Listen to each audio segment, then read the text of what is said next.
Hello world, welcome back to my channel. This is just a quick update video. I feel like I literally say that every video. This really is just a quick update video. I am home, as you can tell, and I just want to talk about things that are coming up for me in the following months. So this week I am meeting with my radiation oncologist to start the radiation process. We assume the actual radiation will start sometime within the next 2 weeks.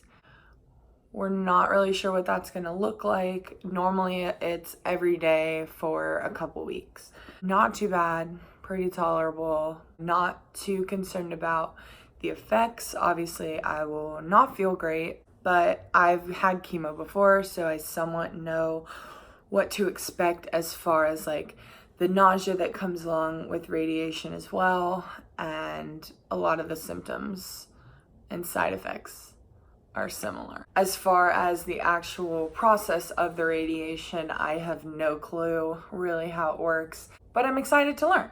So that's good. The next thing that I will have to do is a few rounds of maintenance chemo. It'll be every 21 days. I'll just get one dose. It's one of the chemos that I've already had before, so we're hoping that the side effects stay minimal like last time. The other thing is that this won't start until after radiation is over. So as far as the dates for that, it's not in place or anything like that. And then the last thing as far as treatments is you can't even see it in the sweatshirt.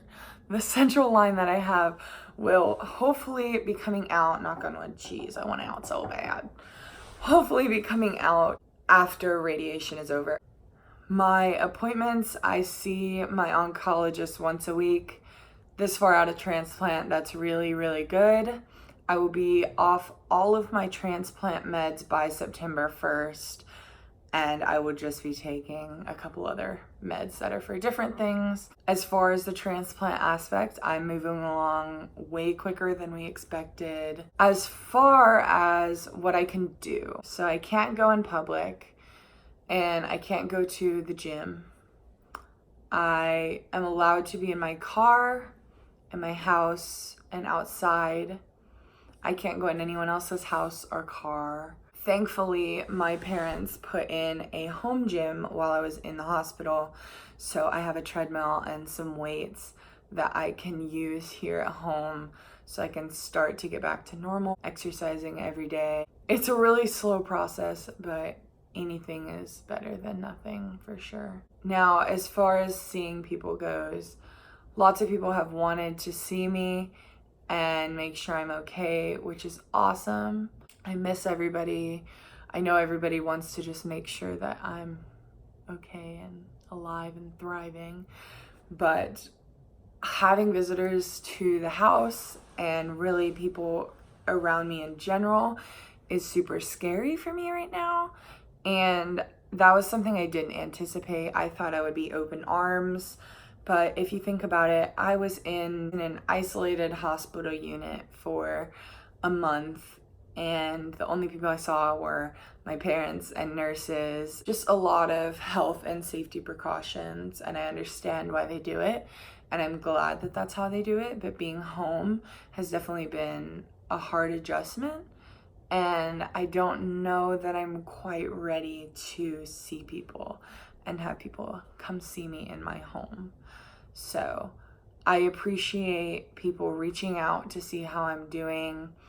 As far as when you can come to the house or visit me, that's a conversation that will be had to have with my parents in the future. So I figured I would just put this out there and say that I am super thankful for everyone's support and super overwhelmed and excited and happy that people want to visit. But after being in the environment that I was in for such a long period of time, I'm not quite ready to have the exposure that somebody would normally have. I am not there yet. And I think that's okay. And I think it's important that I don't push myself too far, because I have found in the past with many things that if you push too hard, you can end up digging yourself a hole, and especially for me mentally, being put further back than I already was. So I am trying to get back to normal. I hope that you understand and respect this. And then the last thing I wanted to touch on for this video was my fundraiser, which I actually never talked about on here because I hate asking people for money.